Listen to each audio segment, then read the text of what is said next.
नमस्कार दोस्तों, स्वागत है आपका 10 संकेत लाइव में और मैं हूं तमन्ना।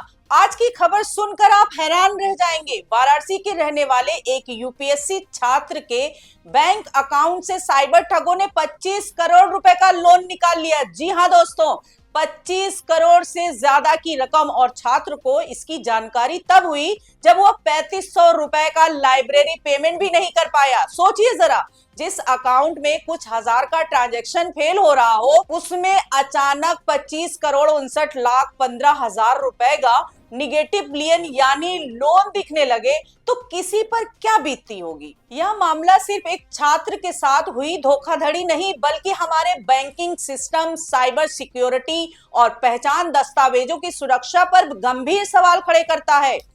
पीड़ित छात्र अनुराग मिश्रा लखनऊ में रहकर यूपीएससी की तैयारी कर रहे हैं।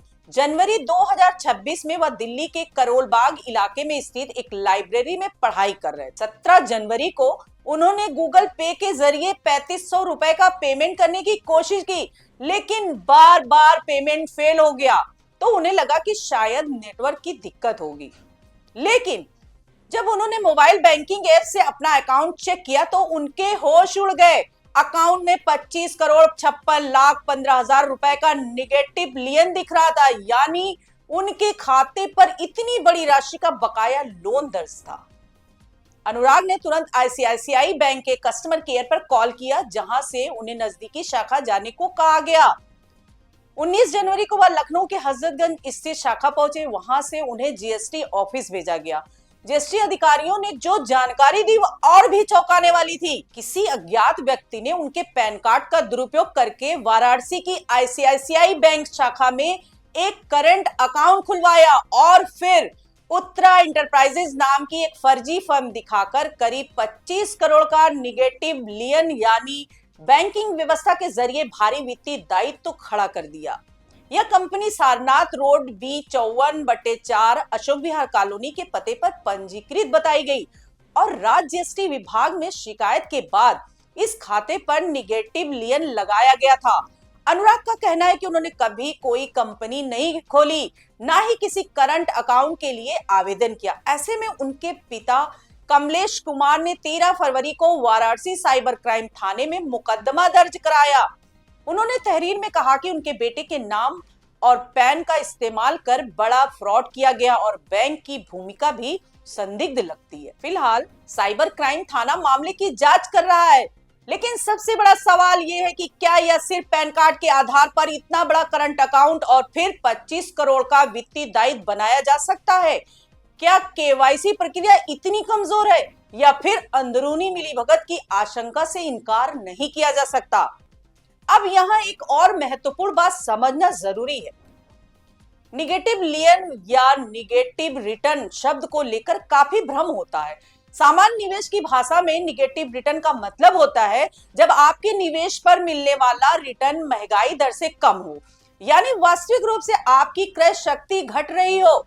उदाहरण के लिए, यदि आपने 100 रुपए किसी फिक्स डिपॉजिट में लगाए और आपको 5% सालाना ब्याज मिला, लेकिन महंगाई 8% है, तो वास्तविक रूप से आपके पैसे की वैल्यू 3% घट गई, यानी एक साल बाद आपके 100 रुपए की वास्तविक ताकत 97 रुपए के बराबर रह जाएगी। इसी तरह यदि कोई वस्तु आज 100 रुपए की है तो 8% महंगाई पर वह अगले साल 108 रुपए की हो जाएगी।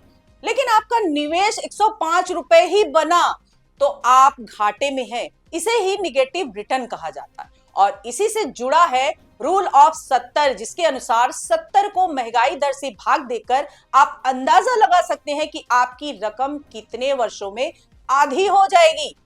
यदि महंगाई 8% है तो लगभग 8 साल 10 महीने में आपके पैसे की क्रय शक्ति आधी रह जाएगी। इसलिए विशेषज्ञ सलाह देते हैं कि निवेश ऐसी जगह करें जहां रिटर्न महंगाई दर से अधिक हो। हालांकि बैंक और पोस्ट ऑफिस की अधिकांश सुरक्षित योजनाएं 8% से अधिक रिटर्न नहीं देती। ऐसे में जो लोग थोड़ा जोखिम उठा सकते हैं वे म्यूचुअल फंड की इक्विटी स्कीम या सीधे शेयर बाजार में निवेश कर विचार करते हैं।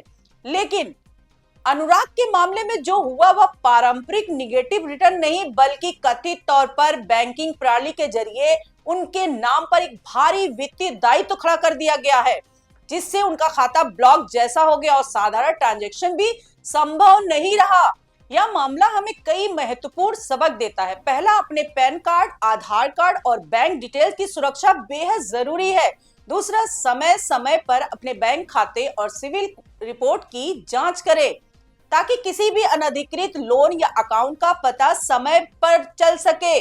और तीसरा, किसी भी संदिग्ध कॉल, ईमेल या केवाईसी अपडेट लिंक से सतर्क रहे। और चौथा, यदि कोई गड़बड़ी दिखे तो तुरंत बैंक, साइबर क्राइम पोर्टल और स्थानीय पुलिस में शिकायत दर्ज कराएं। इस केस में जांच से यह स्पष्ट होगा कि लापरवाही कहां हुई और किसकी जिम्मेदारी है। लेकिन एक यूपीएससी अभ्यर्थी के साथ ऐसा होना ये दिखाता है कि साइबर अपराधी अब आम लोगों को ही नहीं बल्कि शिक्षित युवाओं को भी निशाना बना रहे हैं।